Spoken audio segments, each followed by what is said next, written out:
क्या आप भी कर रहे हो ये 5 गलतियाँ जो मैंने पिछले साल की और जिसकी वजह से लास्ट ईयर मेरा नीट में सिलेक्शन नहीं हुआ?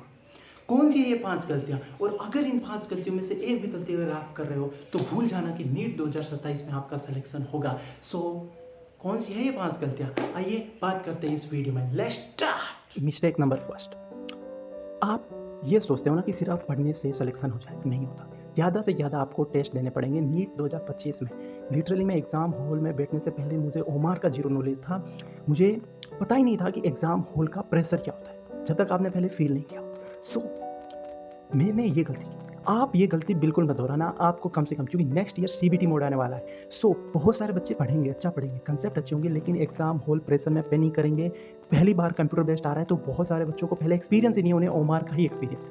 सो आप ये गलती ना करें। अगर आप ऑनलाइन घर से कहीं से भी अगर आप ऑनलाइन कोचिंग ले रहे हैं तो बिल्कुल ध्यान रखें कि आप ऑफलाइन टेस्ट सेंटर पे जाके कम से कम 25, 30, 35 टेस्ट दे कंप्यूटर पे। उस एग्जाम हॉल के प्रेशर को महसूस करें और उस एक्सपीरियंस को महसूस करें कि कंप्यूटर पे किस प्रकार एग्जाम होगा, क्योंकि आखिरकार में आपको हैंडल वो ही करना पड़ेगा। सो मेक श्योर करें कि आप पढ़े लेकिन टेस्ट को बिल्कुल भी स्किप ना करें। मिस्टेक नंबर 2 जो मैंने की थी, the lack of practice.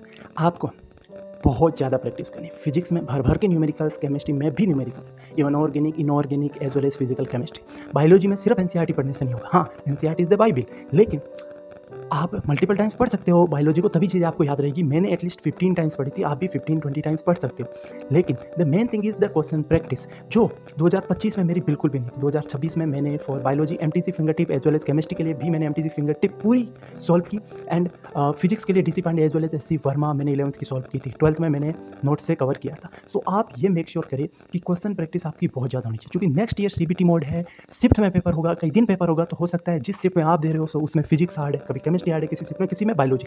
So make sure करो कि आप किसी एक सब्जेक्ट की तरफ अलाइन ना होकर बहुत ज़्यादा क्वेश्चन प्रैक्टिस करो। द थर्ड मोस्ट इंपॉर्टेंट चीज़ जो है वो है कंसिस्टेंसी। जब मैंने 11th पढ़ी तो शुरुआत में वो जोश होता है आपके 11th के शुरुआत वाले चैप्टर फिजिक्स के, आप देख लेना, केमिस्ट्री के, बायोलॉजी की स्ट्रॉन्ग है। लेकिन जैसे जैसे आप 12th पे आते हो, 12th के लास्ट चैप्टर पे, जैसे फिजिक्स में सेमीकंडक्टर पे आते हो, एटम पे आते हो, केमिस्ट्री में डीएनए ब्लॉक पे वहाँ पे आते हो, तो ये चीज़ें आपकी वीक रह जाती है। मेरी भी वीक रही थी, क्योंकि शुरुआत में हम कॉन्फिडेंट होते हैं, शुरुआत वाले चैप्टर पे बहुत प्रैक्टिस करते हैं, लेकिन आगे वाले चैप्टर में हम उतनी प्रैक्टिस करते ही नहीं। तो ये बात आप बिल्कुल ध्यान रखना कि आपको कंसिस्टेंट रहना है। हर एक चैप्टर, किसी चैप्टर को बहुत स्ट्रॉन्ग आप करने की जरूरत नहीं, स्ट्रॉन्ग करो, एंड हर एक चैप्टर पे आपकी इक्वली कमांड होगी, तब ही आपके ओवरऑल अच्छे नंबर आ पाएंगे।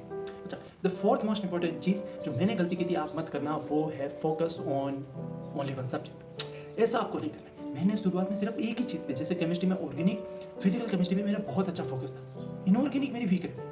उसकी वजह से लास्ट साल मेरा सिलेक्शन हो नहीं पाया। इनऑर्गेनिक में मैंने एक ही सवाल भी मैं अटेम्प्ट नहीं कर पाया, क्योंकि मेरी इतनी वीक थी।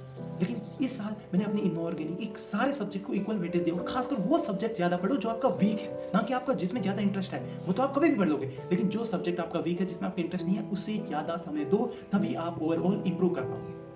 एंड जो फिफ्थ मोस्ट इंपॉर्टेंट जो मिस्टेक थी जो मैंने एक्चुअली की थी, वो थी मैंने अपने बैच को फॉलो नहीं किया। शुरुआत से मैं बैच को फॉलो करता रहा, लास्ट 2 महीने मैंने अपने 12th के बैच को फॉलो नहीं किया। उसकी वजह से मेरा लास्ट ईयर सिलेक्शन नहीं हुआ। इस साल मैं प्रॉपर रहा, एकदम जिस हिसाब से बेस चल रहा था, जिस पेज से चल रहा था, आपको उसी पेज से चलना है। आप सेल्फ स्टडी करके सिलेक्शन हो जाता है, मैं मानता हूँ, लेकिन आपको कम से कम गाइडेंस चाहिए, आपको डायरेक्शन चाहिए कि डेली का इतना हो गया है, अब इस सब्जेक्ट पे मूव करना है, अब इस चैप्टर पे मूव करना है। वो तभी होगा जब आप एक प्रॉपर एक पेज को फॉलो कर सकते हो। And here we go, PW app को इंस्टॉल करके आप यकीन 2.0, यकीन 3.0 जो भी लॉन्च हुआ है उसको आप ज्वाइन कर सकते हो, अफोर्डेबल प्राइस में है। That's all. एंड जाते जाते मैं यही कहना चाहूँगा कि ये जो नेक्स्ट ईयर है ना, ये पूरा साल, या फिर मैं कहूँ सिर्फ जो 9 महीने, वो आपको बहुत मेहनत से पढ़ने, भले ही सिलेक्शन ना हो, ऐसा सोचना भी मत कि सिलेक्शन होगा नहीं होगा, वो सारे रिजल्ट है। You have to only focus on the efforts. जो आपके कंट्रोल में जो चीज़ें ना, उन पे फोकस करो। डेली का पढ़ना हो गया, क्वेश्चन प्रैक्टिस हो गई, बैच लेक्चर देखना हो गया, डीपीपी सॉल्व करनी होगी, वो सब चीज़ें करो। एंड आपको पता भी नहीं चलेगा, एक दिन एग्जाम आएगा, अगले दिन आप हैप्पी हो गए कि भाई पूरे साल मैंने चीज़ जो पढ़ी थी वो एक्यूमुलेट हो गई है, और एग्जाम में जाके बस आपको वहाँ पे वो चीज़ें करनी है। वो सिर्फ 3 घंटे हो गए वहाँ पे, जिस 3 घंटों में आपको पूरे 1 साल की, 2 साल की, 3 साल की मेहनत को वहाँ पे निचोड़ना है। जरूरी नहीं है, हो सकता है उसी दिन कुछ ऐसा हो जाए कि आप सही से परफॉर्म अच्छा ना कर पाओ, तो कोई बड़ी बात नहीं है उसमें। एक एग्ज़ाम, ऐसे बहुत सारे और भी एग्जाम आएंगे।